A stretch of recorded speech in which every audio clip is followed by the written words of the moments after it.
de causar una herida o un dolor irreparable. Entonces, hermanos, lamentablemente a veces los desacuerdos llegan a tal nivel que terminan en esto, en una división, terminan en un distanciamiento, terminan en un rompimiento de la relación, terminan provocando heridas muy profundas, hermanos, heridas muy, muy profundas, muy difíciles de sanar, porque las personas que no estuvieron de acuerdo en cualquier situación no tuvieron la capacidad de saber cómo manejar esos desacuerdos.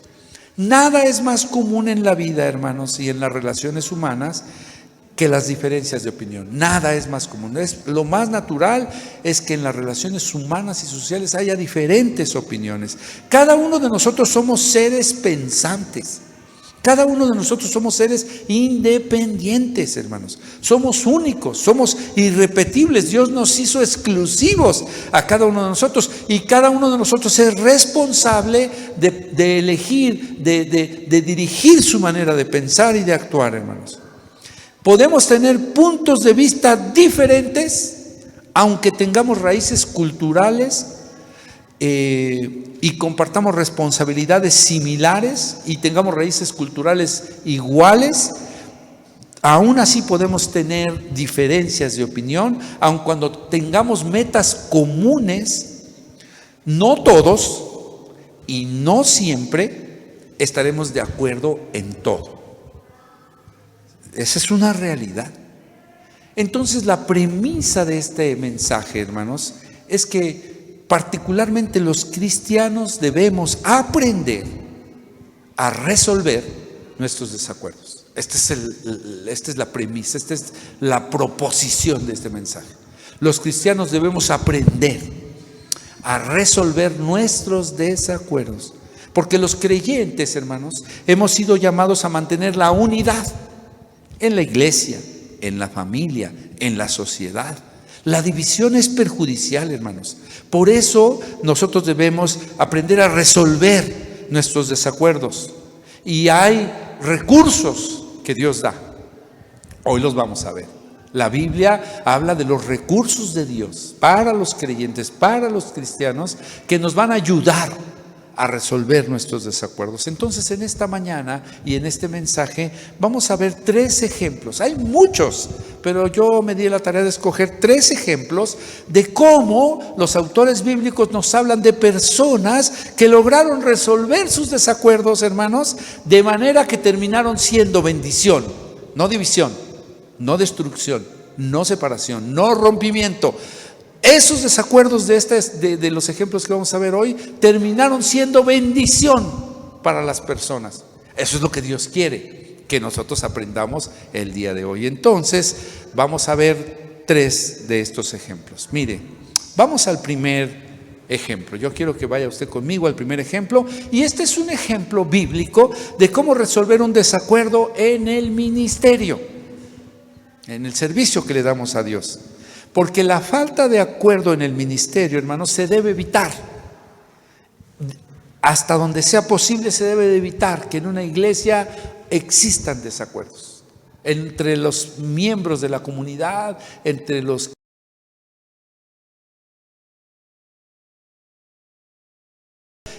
que tienen un ministerio de Dios que desarrollar. Debe evitarse por todos los medios que los desacuerdos causen un rompimiento y una destrucción, y deben de resolverse de manera que puedan ser una bendición. Amén. Así que vamos al primer ejemplo. Yo quiero que busque conmigo ahí en el libro de los Hechos, capítulo 15. Vamos a leer los versículos, hermanos, del 36 al 41. Hechos 15, del 36 al 41. No sé si lo pueden poner aquí en la pantalla, pero yo lo voy a leer aquí. Si usted tiene su Biblia, léalo en su Biblia. Si la tiene en el teléfono, saque su app y búsquela. El que no tenga ni la Biblia en el teléfono ni la Biblia física, escuche por favor lo que yo voy a leer aquí en mis notas, porque es transcripción de lo que dice la palabra. Este es un ejemplo que vamos a ver. Dice así, Hechos 15, versículos 36 al 41. Después de algunos días, Pablo dijo a Bernabé: volvamos a visitar a los hermanos en todas las ciudades en que hemos anunciado la palabra de Dios, pues para ver cómo están. Y Bernabé quería que llevaran consigo a Juan, el que tenía por sobrenombre Marcos. Pero a Pablo no le parecía bien llevar con ellos al que se había apartado de ellos en Panfilia y no había ido con ellos a la obra. Aquí viene. Y hubo tal desacuerdo entre ellos que se separaron el uno del otro. Bernabé, tomando a Marcos, navegó a Chipre. Y Pablo, escogiendo a Silas, salió encomendado por los hermanos a la gracia del Señor y pasó por Siria y Cilicia, confirmando a las iglesias. Y quiero subrayar, y hubo tal desacuerdo entre ellos. Y este es el contexto, hermanos. Ya habían pasado algunos años, casi 3 años, desde que Pablo y Bernabé hicieron el primer viaje misionero. En el primer viaje misionero que hicieron fueron a visitar varias ciudades de Asia. ¿Y qué hacían en ese viaje? Iban anunciando el evangelio. Iban bautizando a los nuevos convertidos, fundando iglesias, pasaron por muchas ciudades y empezaron a predicar el evangelio. La gente creía, la Biblia dice que hacían tantos milagros que la gente se asombraba y la palabra de Dios era tan poderosa que penetraba y bueno, establecieron iglesias en muchos lados. Y después de unos 3 años de este primer viaje, Pablo le dice a Bernabé: oye, yo creo que deberíamos de ir a visitar a todos los hermanos que visitamos la primera vez. Hay que ir a verlos, a ver cómo están, si siguen firmes en la fe o si ya se desanimaron, si ya se olvidaron de Jesucristo. Hay que ir a ver cómo están las iglesias, si están creciendo o al revés, están desapareciendo. Vamos a visitarlos a donde fuimos al primer viaje y compartimos el evangelio, ¿no?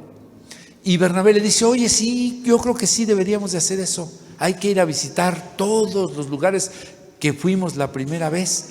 Vamos a prepararnos y vamos a visitarnos. Vamos a llevarnos a Juan Marcos de nuevo para que nos acompañe y hagamos el viaje. Y ahí Pablo dice: no.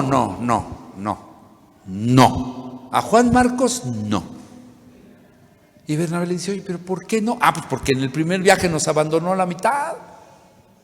En el primer viaje andábamos visitando y cuando llegamos a Panfilia, nada más de repente dijo: no, pues yo hasta aquí los acompaño y pues yo ya no. Y entonces, no, pues oye, ¿cómo vamos a llevarnos a una persona que a la mitad del viaje nos abandona? ¿Cómo vamos a confiar en alguien que cuando ve la cosa difícil tira la toalla y se rinde?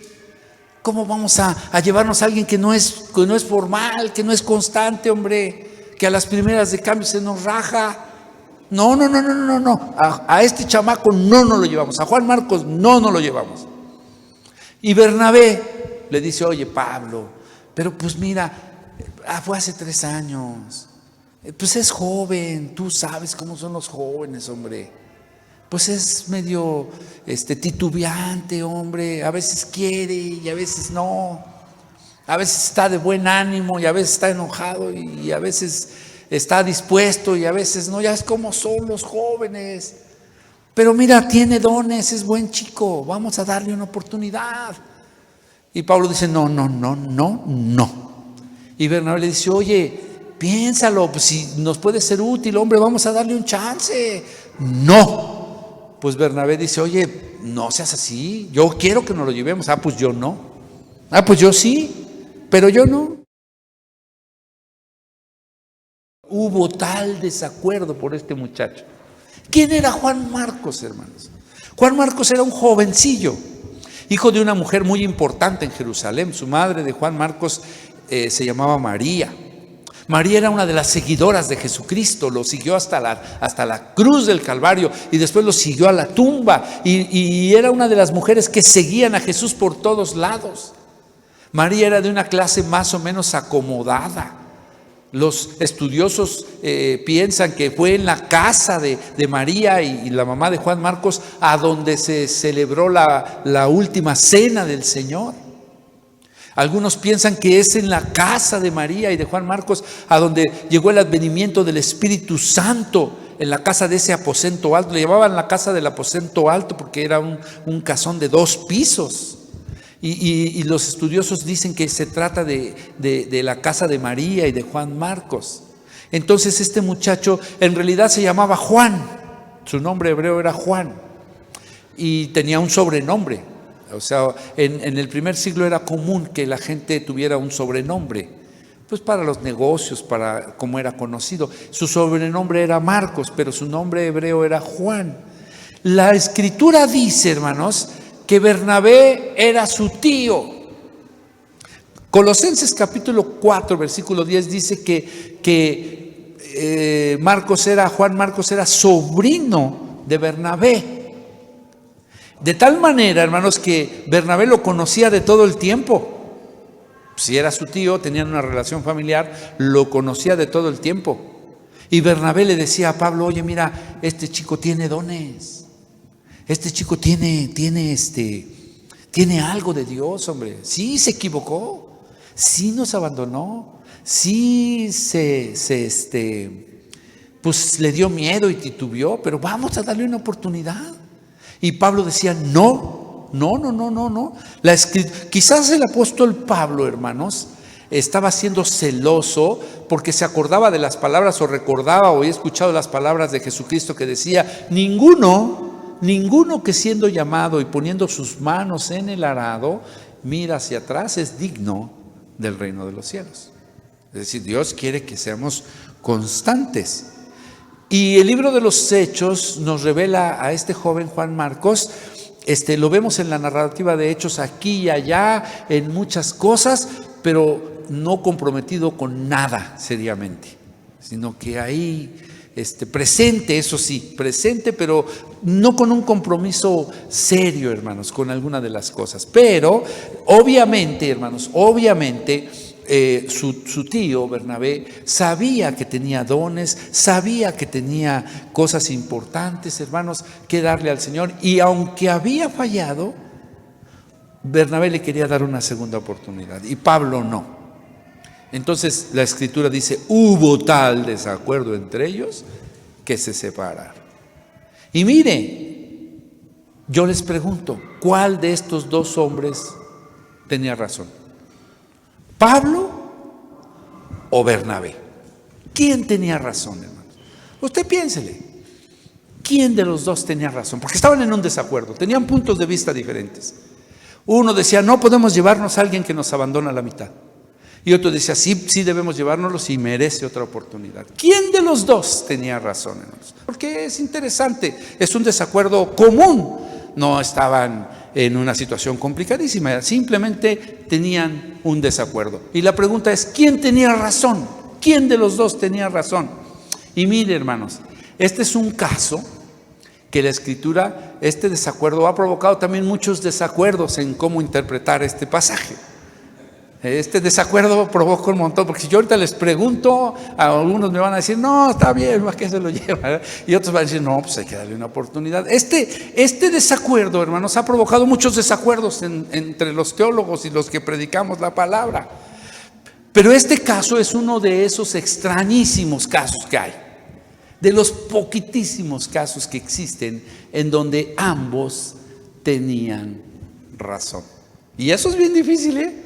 Casi siempre que hay un desacuerdo, uno tiene la razón y el otro no. Pero en este caso, ambos tenían razón. Y yo le voy a decir por qué. Porque uno de ellos, Pablo, estaba considerando a la obra del Señor, la misión.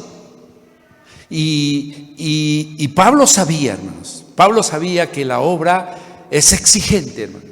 Que la obra divina, predicar el Evangelio y llevar el Evangelio, hermanos, es una obra exigente, hermanos.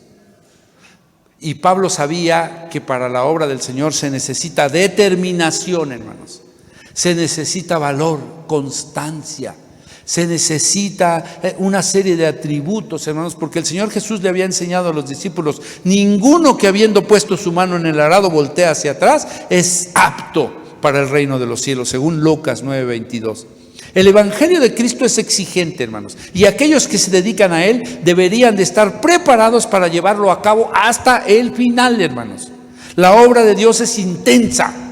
En ocasiones es difícil y en ocasiones es peligrosa y no es apta, hermanos, para aquellas personas que se dan por vencidos a la primera. Y Pablo estaba viendo, hermanos, en este joven una persona y estaba viendo la obra del Señor y dice: no lo podemos llevar porque él a la mitad se nos echa para atrás. Pablo estaba viendo la obra y la obra es celosa y es exigente. Pero Bernabé, hermanos, estaba no viendo la obra, sino viendo a la persona. Bernabé no se enfocó solo en la obra del Evangelio, sino en la persona de Marcos. Yo estoy seguro que Bernabé también sabía que la obra del Señor es importante, hermanos. Bernabé estoy seguro que él comprendía la exigencia del Evangelio, el compromiso que es el Evangelio, la determinación que debe tener alguien para el Evangelio. Bernabé lo entendía, lo sabía, pero Bernabé no solamente estaba viendo la obra, sino a la persona, hermanos. Entonces Bernabé estaba considerando la vida de Juan Marcos y pensando en que una persona que ha fallado merece una oportunidad. Mire, Pablo era un misionero valiente, determinado, muy estudiado, celoso, hermanos. Pablo, hermanos, era arrojado para adelante, era un hombre, un misionero, hermanos, sin igual, sine qua non se dice. O sea, era un hombre muy especial, cuidadoso de la obra, arrojado. Pero Bernabé era un hombre, hermanos, con un corazón de un espíritu de consolación, un espíritu de perdón, un espíritu de segunda oportunidad. Es más, ¿saben una cosa? Bernabé no se llamaba Bernabé. Como les digo, en el primer siglo era muy común que les cambiaran el nombre. Él se llamaba José, pero cuando se convirtió, los apóstoles le pusieron por sobrenombre Bernabé. ¿Y sabe qué significa Bernabé en el hebreo, hermanos? Significa Padre de consolación. Padre de consolación. Entonces, ¿por qué le pusieron este sobrenombre? Pues porque veían que él era un hombre, hermanos, que tenía un espíritu de consolación, un espíritu de perdón, hermanos. Y entonces Bernabé estaba mirando no solamente a la obra, sino a la persona. Y Marcos no tenía ni lo de Pablo ni lo de Bernabé. Marcos era un joven que le faltaba desarrollar muchas cosas en Dios, los dones que Dios le había dado, las oportunidades que Dios tenía para ellos. Y entonces, en este desacuerdo que surgió entre ellos, toman una decisión. Bernabé le dice a Marcos: bueno, pues que Pablo se vaya para su lugar y tú vente conmigo, vamos a visitar la isla de Chipre. Y dice la Escritura, lo acabamos de leer, que Pablo, tomando a Silas, otro de los compañeros, se van para visitar las otras ciudades. Entonces, hermanos, podemos ver que en este desacuerdo, hermanos, no pudieron ellos llegar a una solución de ese conflicto y terminaron separándose. Pero al final fue una separación buena. Al final resultó en algo bendecido por Dios. ¿Por qué? Pues porque Bernabé se llevó a Marcos y fueron a predicar a Chipre, donde habían nacido, y ahí, hermanos, en esa isla pudieron llevar a ver cómo está la iglesia y ver cómo están los hermanos, y Pablo y Silas se fueron para otro lugar. Entonces, quizás, hermanos, lo que estaban perdiendo ambos apóstoles de vista era cuál era el plan y la voluntad de Dios, porque ya sabemos la de Pablo, que no vaya, la de Bernabé, que sí vaya. Pero ¿cuál era la voluntad de Dios? ¿Cuál era el plan de Dios, hermanos? El plan de Dios era que el Evangelio se predicara tanto en Chipre como se predicara tanto en la otra ciudad, en Salamina, y a todas las ciudades a donde ellos fueron. Entonces, hermanos, muchas veces el plan de Dios, hermanos, se tiene que cumplir a pesar de nuestros desacuerdos. Entonces, el plan de Dios era que el evangelio se predicara, pero la voluntad de Dios no era, hermanos, que se pelearan.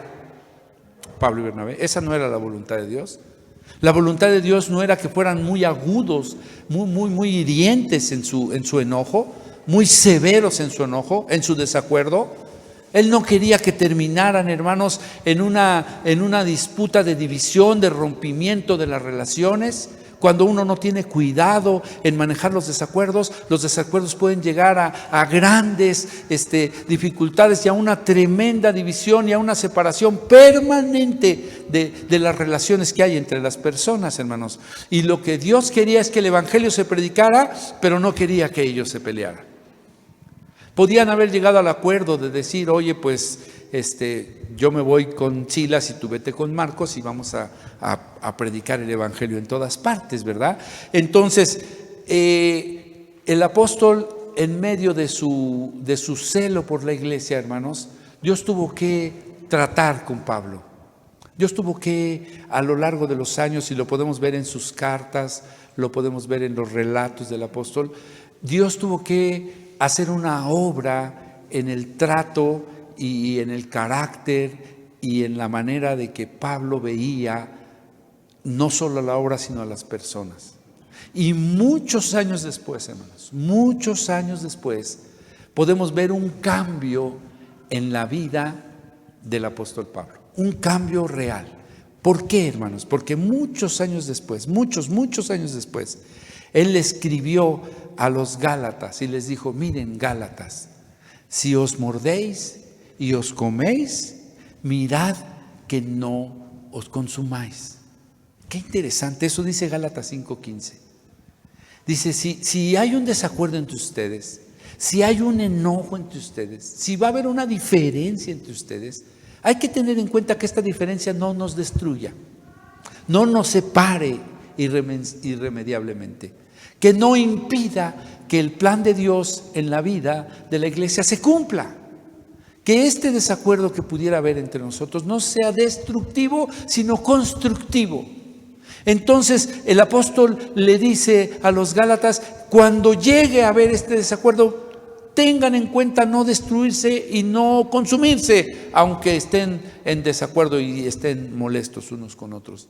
Y mire, ya en la etapa final de la vida del apóstol Pablo, ya cuando ya estaba a punto de ser sacrificado, ya cuando su vida y su ministerio han avanzado muchos años y ha predicado el evangelio como nadie en toda la vida, está preso en la ciudad de Roma, hermanos, esperando su sentencia del emperador, y le escribe una carta a Timoteo. Pablo le escribe una carta a Timoteo.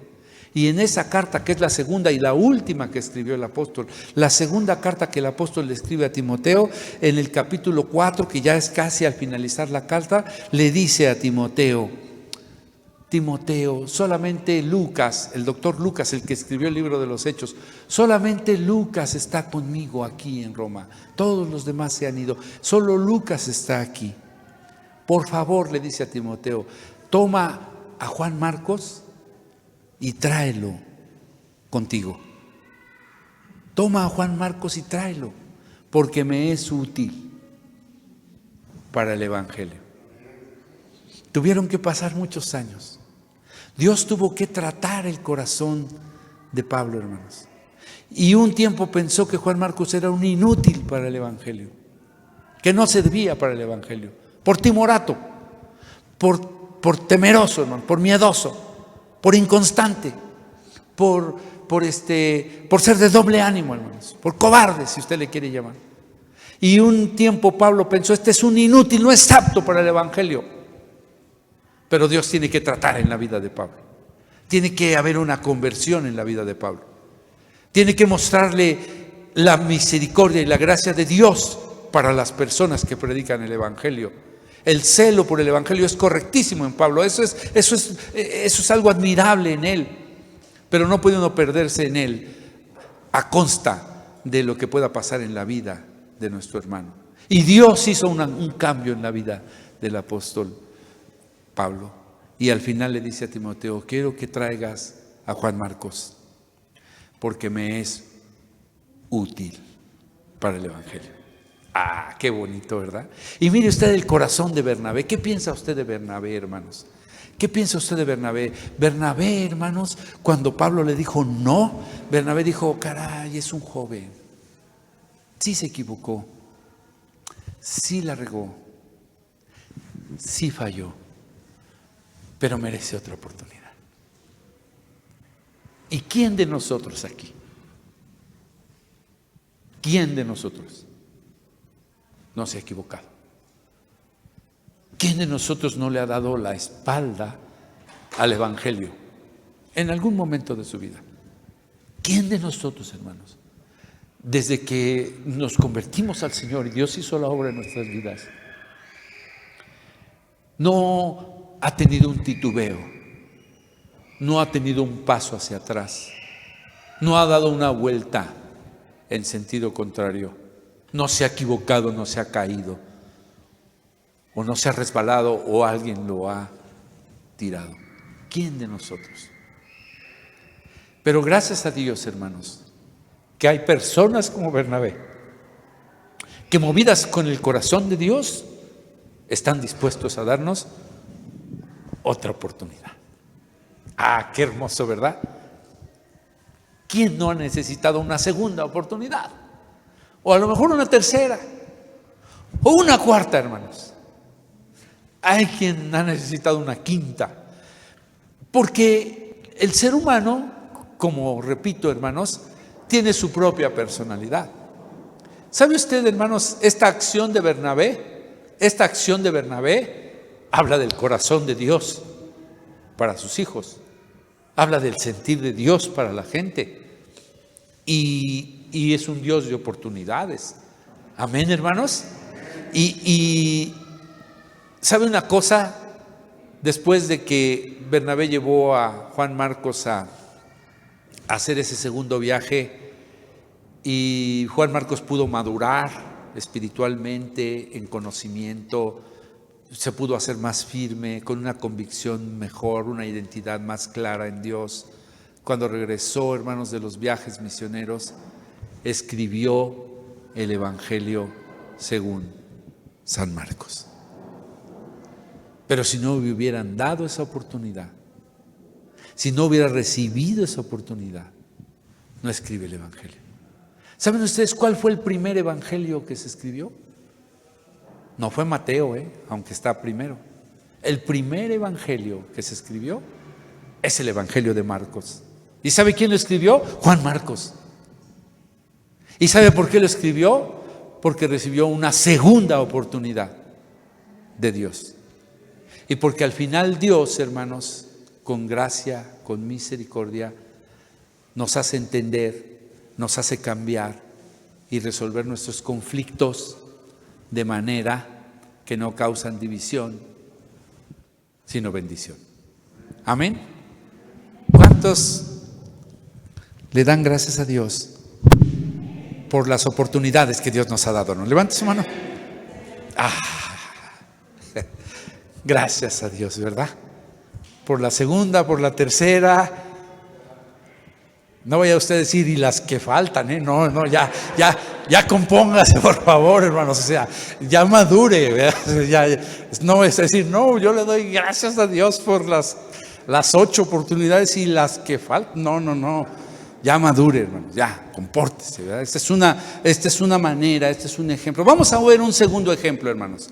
Vamos a ver un segundo ejemplo. Entonces, mire, como resumen de este primer ejemplo, podemos decir que un desacuerdo en el ministerio se resolverá, hermanos, si nosotros consideramos el punto de vista de la otra persona, si buscamos en medio del conflicto entender la voluntad de Dios al respecto.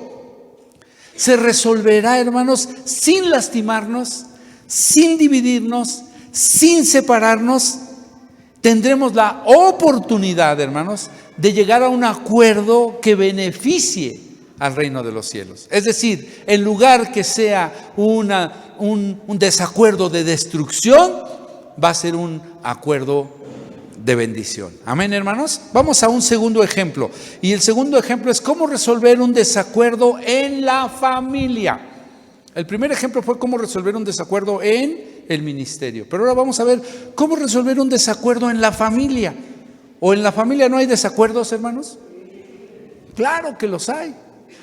Y los cristianos estamos llamados a resolver los desacuerdos que hay en la familia. Estamos llamados, comprometidos en resolver los desacuerdos que hay en la familia. La falta de acuerdo en la familia debe evitarse, hermanos, siempre que sea posible. La falta de desacuerdo dentro de la familia. Y me voy a basar en una historia que está en Génesis, capítulo 27. 5 versículos, del 41 al 45. Dice así la palabra: y aborreció Esaú a Jacob su hermano, por la bendición con que su padre lo había bendecido. Y dijo Esaú en su corazón: llegarán los días de luto de mi padre, y yo mataré a mi hermano Jacob. Y fueron dichas estas palabras a Rebeca, las que dijo Esaú, su hijo mayor.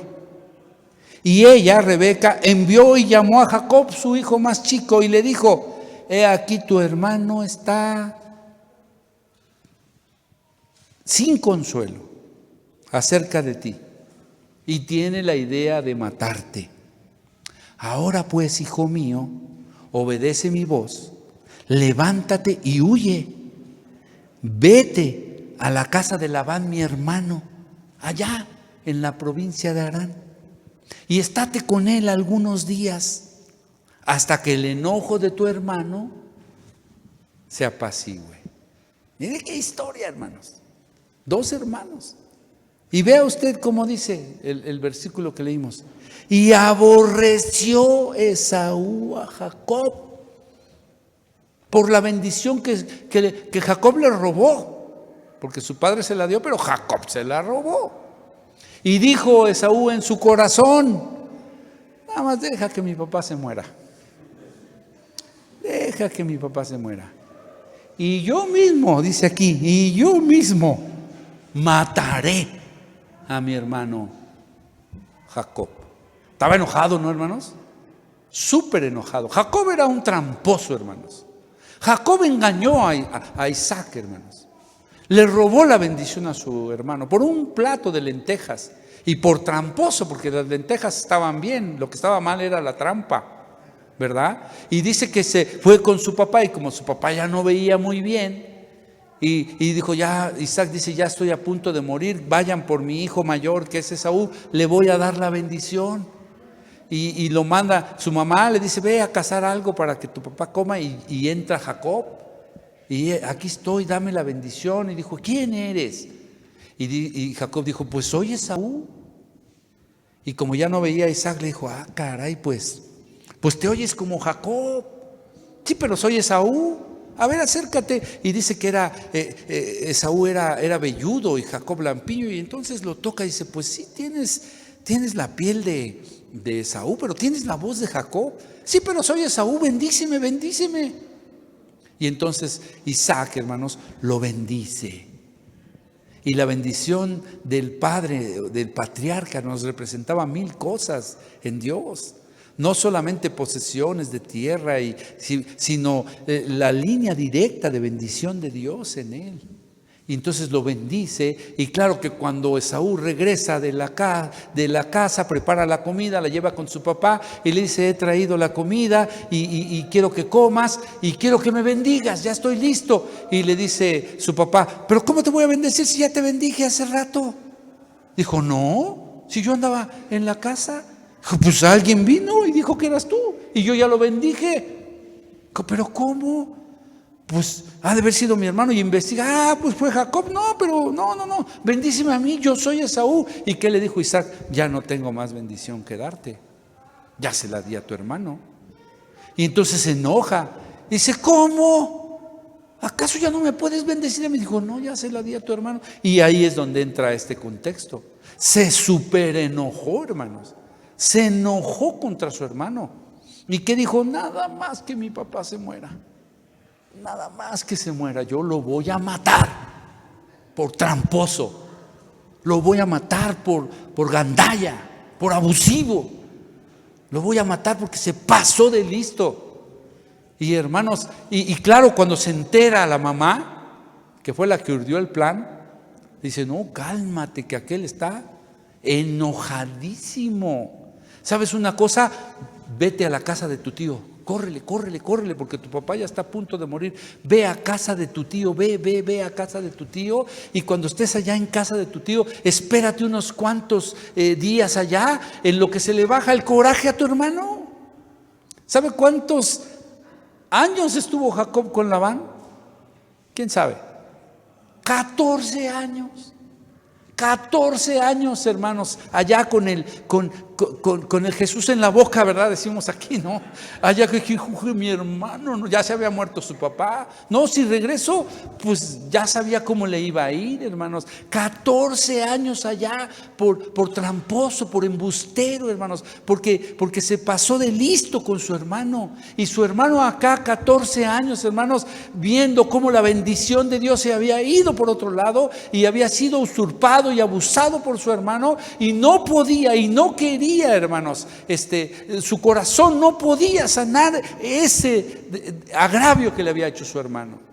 Yo me acuerdo, hermanos, cuando yo estaba jovencito, iba a una iglesia, y en esa iglesia había dos hermanas en la fe, pero aparte eran hermanas en la carne.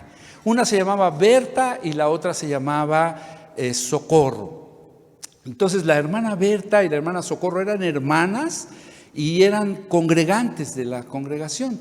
Murió, su papá de estas hermanas había fallecido muchos años antes, nada más estaba la mamá, pero tenían algunos recursos económicos. El papá había tenido carnicerías en el mercado de Azcapotzalco, y tenían algo de recursos económicos. Al morir el señor, la mamá se hizo cargo de los negocios, tenían casas, tenían muchas cosas. Finalmente un día murió la mamá, hermanos, pero murió sin haber hecho bien un testamento, sin dividir las cosas de manera correcta, y que surge un pleito entre las hermanas, entre Berta y Socorro, hermanos, pero pleito, hermanos. Pleito, hermanos, a golpes, a insultos. Una demandó a la otra demandó a la otra, fueron a parar a los tribunales, hermanos, estuvieron en juicio. Una ganaba el desalojo y le sacaban sus cosas a la calle, pues llegaba en la noche y cambiaba las chapas y metía sus cosas. Bueno, un pleito, hermanos, se hizo famoso en la colonia. Las hermanas, ¿no? Las hermanas Berta y Socorro, pero de veras tenían un pleito, hermanos, horrible, por el dinero, porque se habían lastimado, porque se habían molestado, porque la vida, hermanos, les había enfrentado de tal manera que había generado un rencor en el corazón de las dos tremendo. Un día la hermana Berta tiene insuficiencia renal, hermanos, empieza a fallarle sus riñones, se pone ya grave, muy grave, está a punto de morir. Y me acuerdo que va el pastor a visitarla. Hermana, ¿cómo está? Y la hermana, pues imagínese, con el riñón sin funcionar, bien mala, con un dolor. Ay, pastor, pues aquí estoy. ¿Cómo se siente? Ay, pastor, pues me siento muy mal. Pues hermana, mire, prepárese, porque pues a lo mejor ya el Señor la va a llamar, a lo mejor usted va a presentarse ante el Señor, el Creador, pronto. Prepárese. Sí, pastor, pues ore por mí, prepárame. Oiga, hermana, yo sé que usted tiene, pues por ahí sus diferencias con su hermana. ¿No quisiera usted antes de partir, pues, hacer las paces con ella, que venga a reconciliar? Dijo, mire, pastor, no me vuelva a mencionar déjeme morir en paz, por favor, hermano. No me vuelva a mencionar a esta hermanita. Déjeme morir tranquila, pero no me mencione esta persona, porque más pronto Fíjese, hermanos, falleció la hermana sin haber logrado esta superar este desacuerdo que fue tan destructivo. ¿Y por qué, hermanos? Pues por unos cuantos, quizás unos muchos pesos, ¿no? Pero no valían la pena.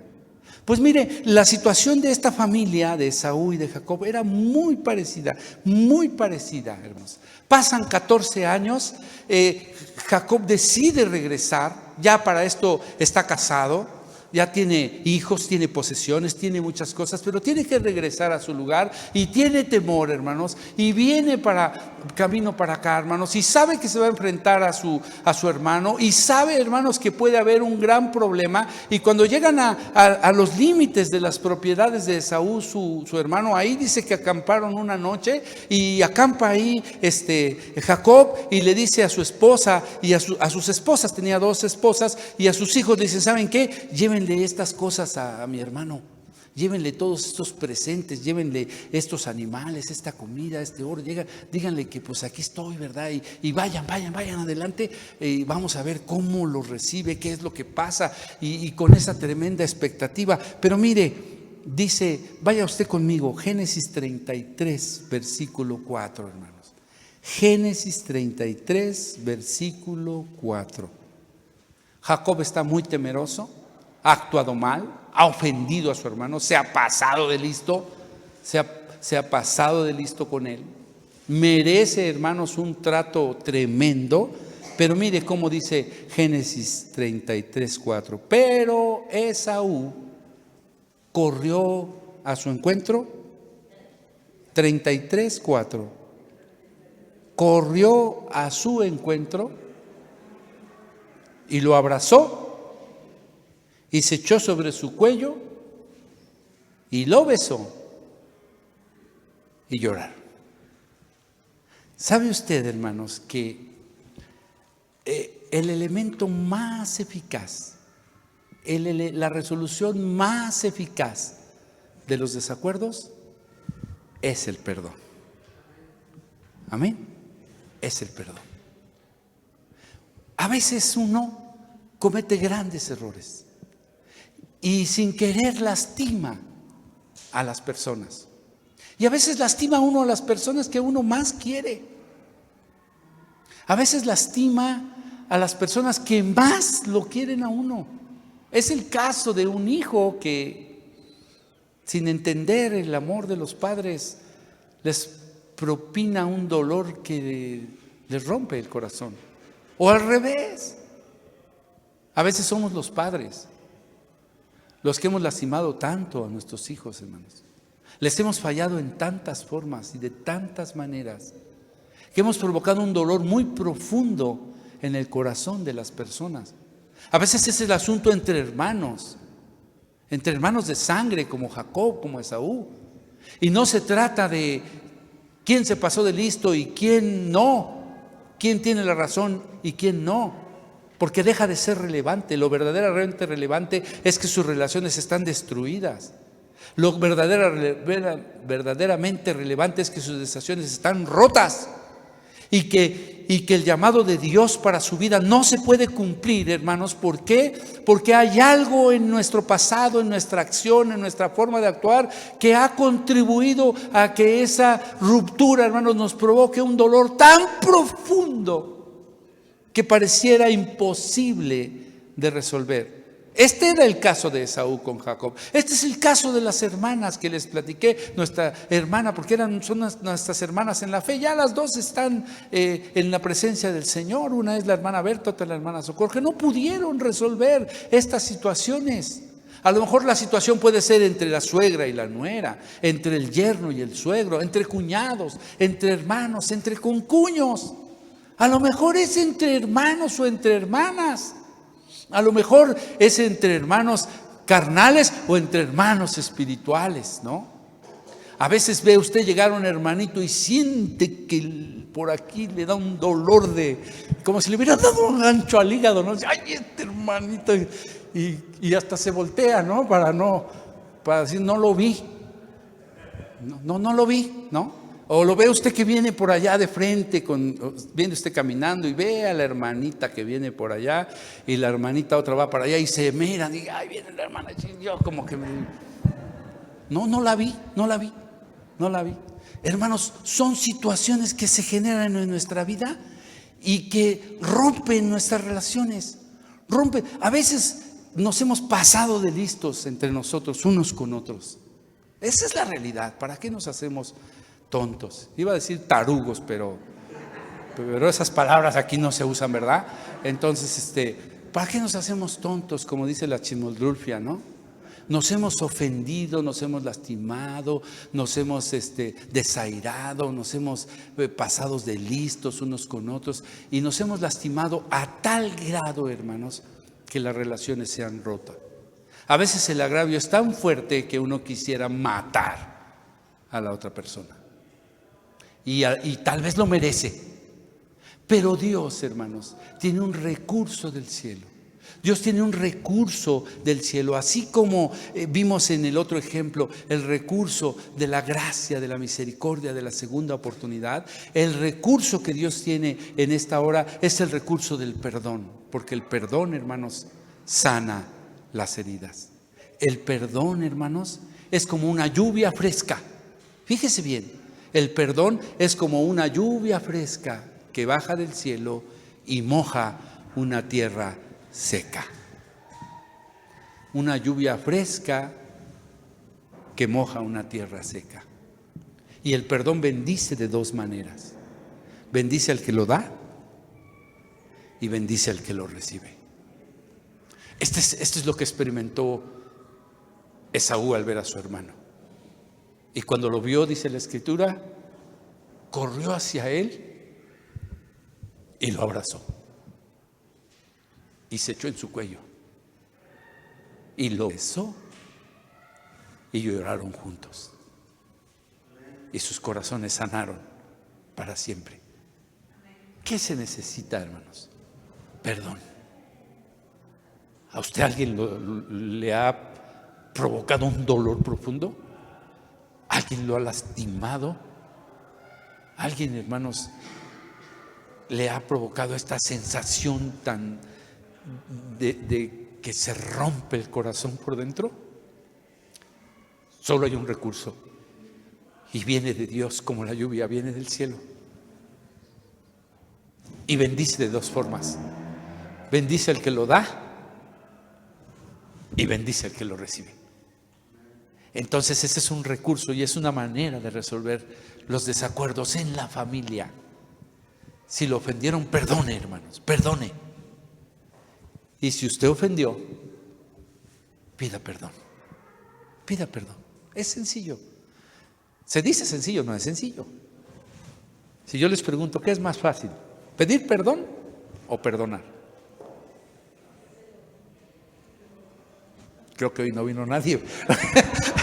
Estoy solo. A ver, los que me están oyendo por allá por el internet, ¿qué es más fácil?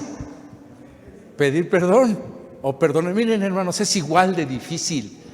Es igual de complicado, es igual se necesita, hermanos, una determinación, pero no viene solamente de nosotros.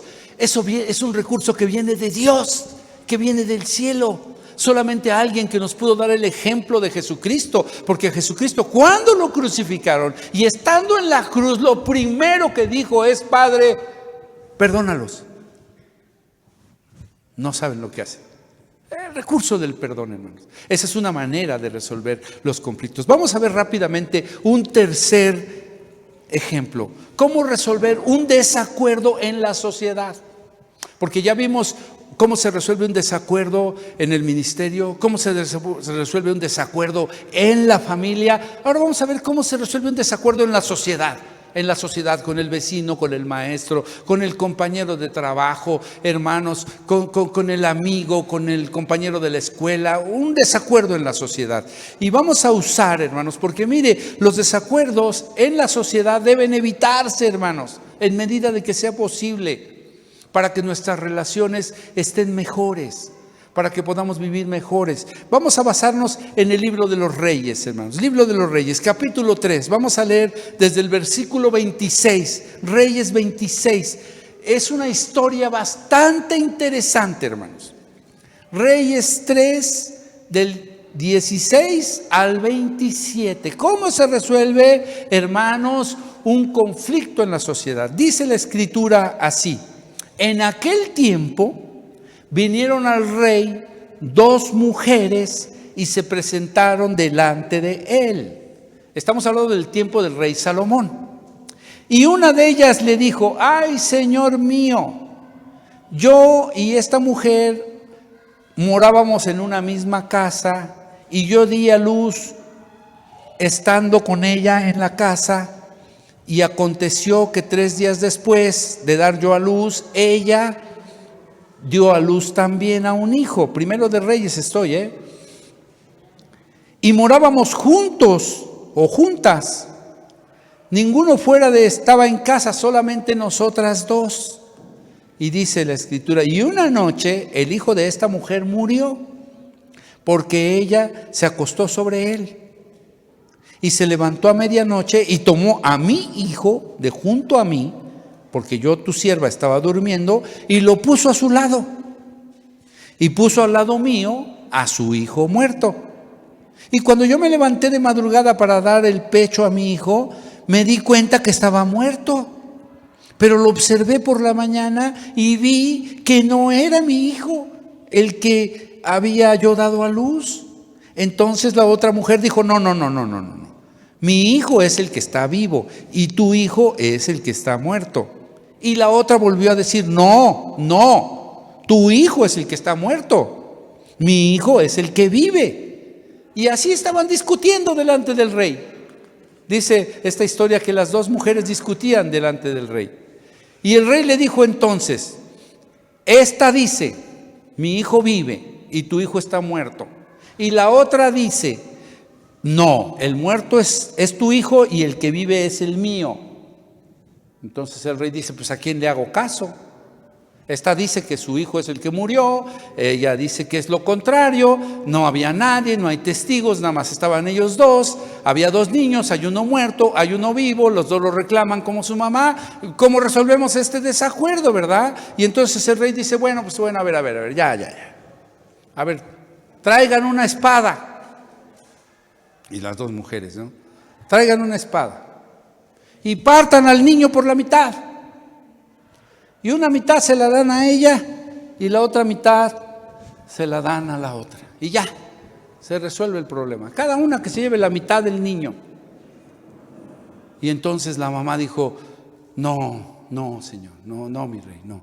Mejor que se lo quede ella, pero que viva. Y la otra dijo: no, sí, mitad y mitad. Así dice la Biblia, ¿no? Mitad y mitad. Y la otra dijo: no. Mejor ella que se lleve al niño.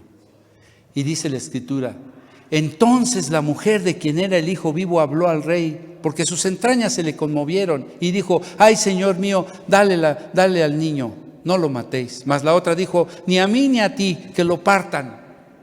Entonces en el verso 27, entonces el rey respondió y dijo: denle a esta mujer al hijo.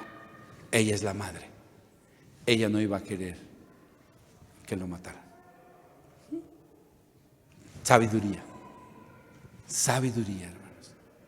Y la sabiduría, ¿de dónde la obtuvo Salomón? De Dios. ¿Recuerda usted la historia de Salomón? ¿De dónde obtuvo Salomón esa sabiduría? De Dios. Dicen que era muy jovencito cuando llegó a gobernar, a reinar sobre Israel. Y él dijo: ¿cómo voy a gobernar esta nación tan grande? Y ¿se acuerdan qué fue lo que le pidió a Dios? Le pidió sabiduría. Dice que se inclinó y le dijo: ay, Señor Jehová, si concedieras a tu siervo sabiduría. Yo soy muy joven. Yo no sé cómo gobernar una nación tan grande. Yo no sé cómo resolver los problemas de esta nación tan poderosa.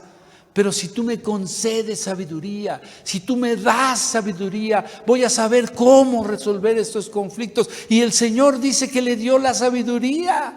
Y le dio una sabiduría que le permitió tomar estas decisiones y decir: pues ¿quién dirá la verdad? Pues traigan una espada y pártanlo. Y observándolas, ¿verdad? Y lógico que la mamá dijo: no, mejor que se lo lleve, pero que viva. Dijo: ella es la mamá. una sabiduría del cielo. El libro de Job, hermanos, porque fíjese que una de las soluciones más eficaces de los desencuentros es actuar con sabiduría, como en este caso actuó Salomón. Una sabiduría de Dios, una inteligencia espiritual. ¿Se acuerda que la semana pasada hablamos de inteligencia espiritual? Es un recurso divino, hermanos, no es una capacidad humana, es algo que viene de Dios. Que Salomón se lo pidió a Dios y Dios se lo dio. Por eso Salomón tenía tanta sabiduría. Y mire, cuando una persona tiene sabiduría puede resolver sus desacuerdos, actuando como sabiamente, no neciamente, sabiamente.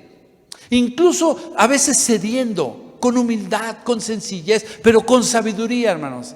Sacando el mejor provecho de cualquier situación y de cualquier circunstancia.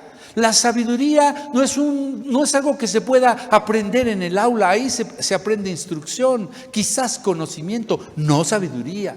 La sabiduría viene de Dios.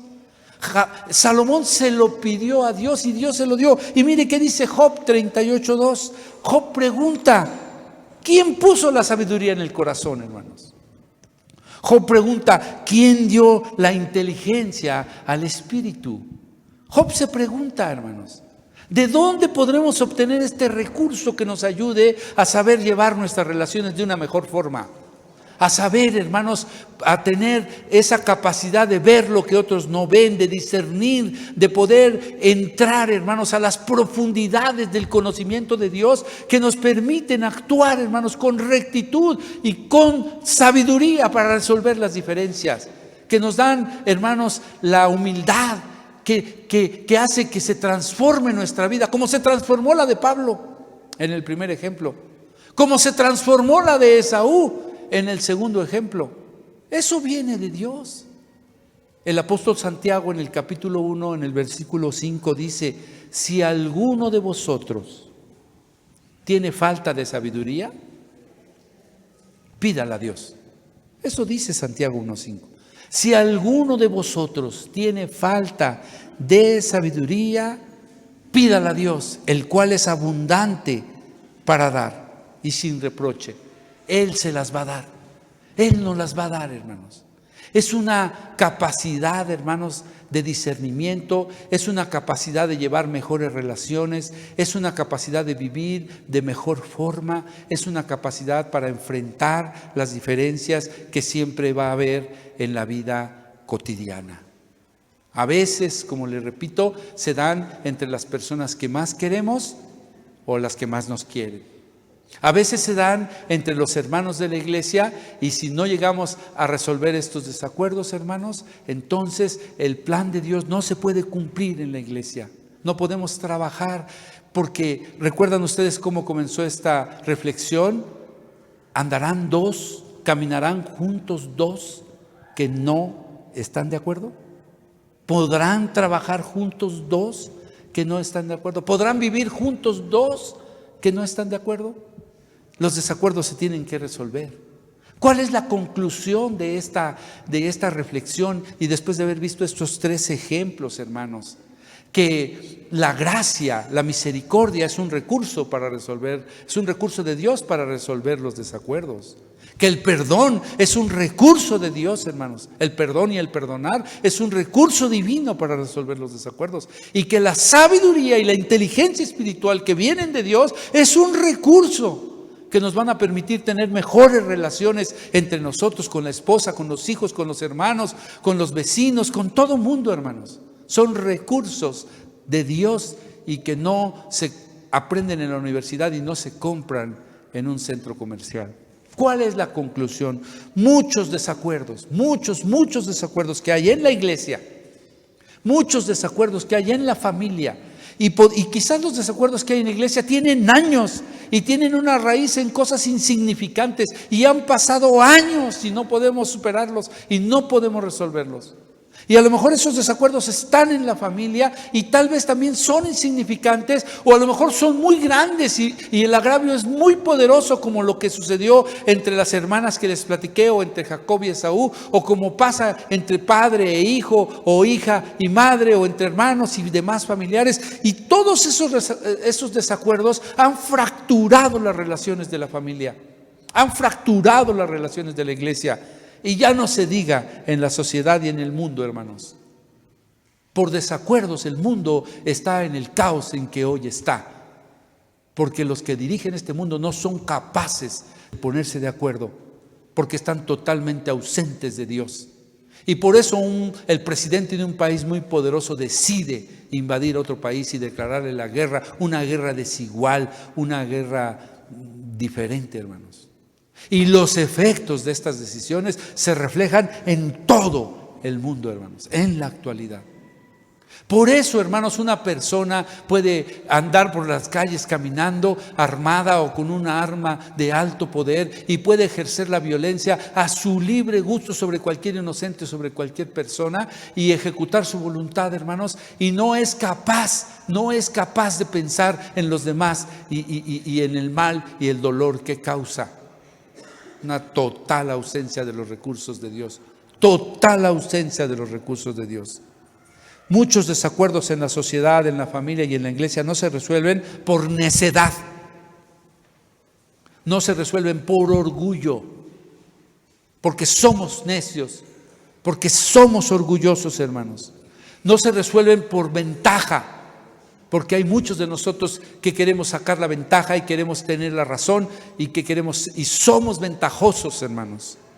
Y no se resuelven, hermanos, por falta de perdón. No se resuelven porque no estamos dispuestos a pedir perdón o a perdonar a los que nos ofenden. Y aunque no sabemos el Padre Nuestro, y aunque lo podemos recitar de memoria todos los días, y aunque hay gente lo puede recitar 3 o 4 veces al día, y aunque el Padre Nuestro dice perdona nuestras ofensas, así como nosotros perdonamos a los que nos ofenden, no deja de ser más que una palabrería y una letra muerta, porque no somos capaces de perdonar o de pedir perdón. Y todas estas cosas, hermanos, además de la falta de sabiduría divina, inteligencia espiritual de Dios, son las que impiden que las relaciones caminen como Dios quiere. Esa es la conclusión. ¿Y cuál es el llamado que quiero yo hacerles en esta tarde, hermanos? ¿Cuál es el llamado que quiero hacerle a cada uno de ustedes? Y mire, no sin antes habérmelo hecho yo mismo cuando estaba escribiendo estas líneas. No sin haber reflexionado en esto que yo estoy diciendo yo mismo cuando estaba escribiendo este mensaje hace algunos días, y ahí sentado en mi escritorio formularme las preguntas que hoy quiero formularles a ustedes. Yo quiero llamarlos a que mediten, hermanos, y preguntar: ¿tiene usted algún desacuerdo con alguien sin resolver? ¿Hay algo en usted que está en desacuerdo con algo o con alguien y no lo ha podido resolver? Esa es la primera pregunta. Y la segunda pregunta sería: ¿qué le impide, hermanos? A lo mejor sí tiene ese desacuerdo y no lo ha podido resolver, pero ¿qué le impide resolverlo? ¿Qué? ¿Su orgullo? ¿Su falta de perdón? ¿Su decisión de perdonar? ¿Su ventaja? ¿Su inmadurez como Juan Marcos? ¿Su celo por la iglesia como Pablo? ¿El agravio tan fuerte como el que sufrió Esaú? ¿El que se pasó de listo Jacob en la vida de Esaú? ¿Qué es lo que impide, hermanos, que usted pueda resolver ese desacuerdo que por ahí hay en su vida? Y la última pregunta que yo le quiero hacer: ¿usted quisiera resolverlo y no sabe cómo? ¿Usted quisiera resolver eso pero no sabe cómo? ¿No tiene muy claro qué le impide, pero lo quiere resolver, hermanos? Entonces, no debemos de perder de vista la propuesta de este mensaje. Los cristianos, los creyentes, debemos aprender a resolver nuestros desacuerdos de manera, hermanos, que no traigan destrucción, sino bendición. Y están los recursos de Dios. Si usted lo quiere hacer con sus propios recursos, si usted lo quiere hacer en sus propias fuerzas, si usted lo quiere hacer solamente echándole ganas y con su fuerza de voluntad. Le doy una noticia muy triste, no va a poder. Esto tiene que venir de Dios. Es una lluvia fresca, hermanos, que baja del cielo y moja una tierra seca. Y nos bendice de dos formas. Si lo damos y si lo recibimos. Este es el llamado, hermanos. Yo quiero que usted lo reflexione. Póngase de pie. Póngase de pie.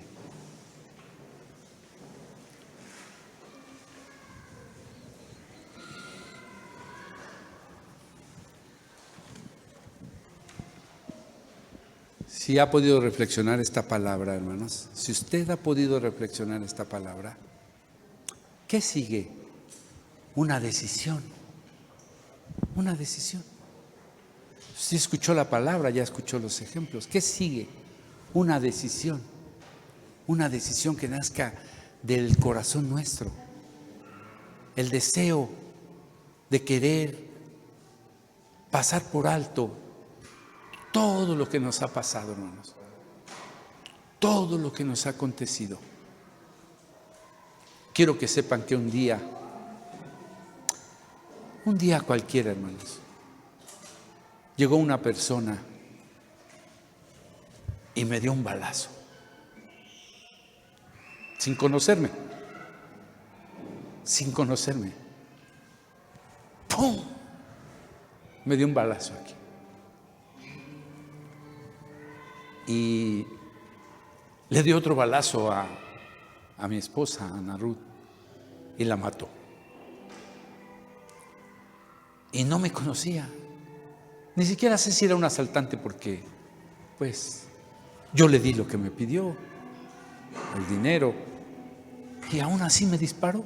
Por aquí me dio, mire. Y la bala se me quedó atorada y aquí tengo una cicatriz, aquí. Por aquí me sacaron la bala. Y duré inconsciente muchos días, muchos días. Un día desperté en el hospital y supe lo que había pasado.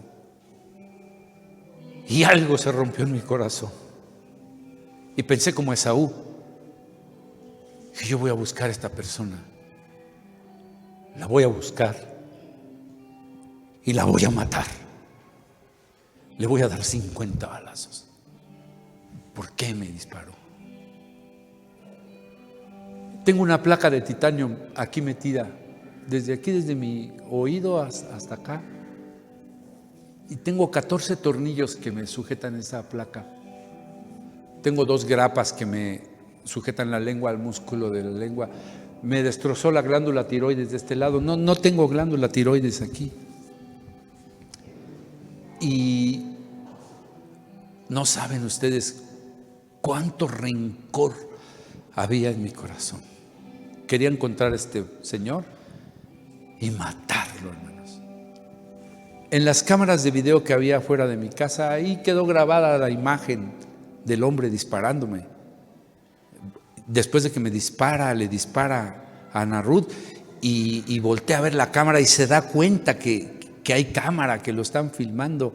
Y su cara, ahí estaba, hermanos. Y yo, hermanos, cuando me dieron de alta muchos meses después y andaba buscando a este hombre y recurrí a la policía judicial, a la ministerial, nada más me sacaban el dinero, que ya lo tenemos, jefe, ya lo encontramos. Y yo veía la cara de este señor en el video, porque se quedó en el video, y lo veía en mi televisión. Siempre lo veía en la televisión y lo odiaba, hermanos. Y llegué a soñar que lo encontraba y lo tenía ahí parado, sentado, y que le daba yo los balazos, lo cortaba en pedazos, se lo comían los perros. Y estaba yo sumamente dañado. No entendía por qué me hizo eso. Si era un asaltante y le di el dinero, pues se hubiera ido. Si no era un asaltante y tuvo miedo y me disparó a mí, pues se hubiera ido. ¿Para qué le disparó a Ana Ruth? Hermanos, un día uno de mis hijos, el mayor, me oyó hablando con la policía judicial. Porque yo le decía a los judiciales, no quiero que lo lleven al Ministerio Público, quiero que lo lleven a mi casa de Toluca. No quiero levantar denuncia, no quiero levantar acta, no quiero que lo lleven a la casa de Toluca y ahí lo amarran así, el guabe, ¿por qué me disparaste? Ya, ¿por qué me asaltaste? Es lo de menos, te di el reloj, te di el dinero, si me hubieras dicho dame el carro, te doy el carro, pero ¿por qué me disparaste? Y luego, ¿por qué le disparaste a Narud? Y lo voy a matar. Y me acuerdo que mi hijo me dijo, papá, eso que tú vas a hacer está mal. Mi mamá ya no va a regresar. Y te vamos a perder a ti también. Porque esas personas te van a buscar, o los policías, o los familiares, y te van a matar. O a nosotros. Tienes que dejarlo ir, porque mi mamá ya no va a volver. Y sus palabras se me quedaron aquí en la mente. Y una mañana, hermanos, prendí la televisión y vi la cara de este señor. La recuerdo, aquí la tengo grabada. Me acuerdo su fisonomía, era de cara redonda, cabello chinito, muy pegadito, con su bigote. Me acuerdo de él. Pero me acuerdo que lo puse en la televisión esa mañana. Prendí la tele y lo vi. Y hablé con él. Él no me oyó, pero yo hablé con él. Y me acuerdo que ese día le dije, ¿sabes una cosa, amigo? Te voy a soltar y te voy a dejar ir. Te perdono lo que me hiciste. Ya no te voy a buscar y ya no te voy a lastimar. Y si un día te llego a encontrar, te voy a decir que te perdono, porque Dios me enseñó a perdonar. A partir de esa noche, hermanos, yo sentí que se me quitó un peso de encima, así como un peso muy fuerte que venía yo cargando en mis espaldas. Y a partir de ese día sentí que se me quitó ese peso de encima y pude dormir libremente como hasta hoy. Y después de ese episodio tan trágico, conocí a mi esposa, mi bellísima esposa, que mire, está allá arriba.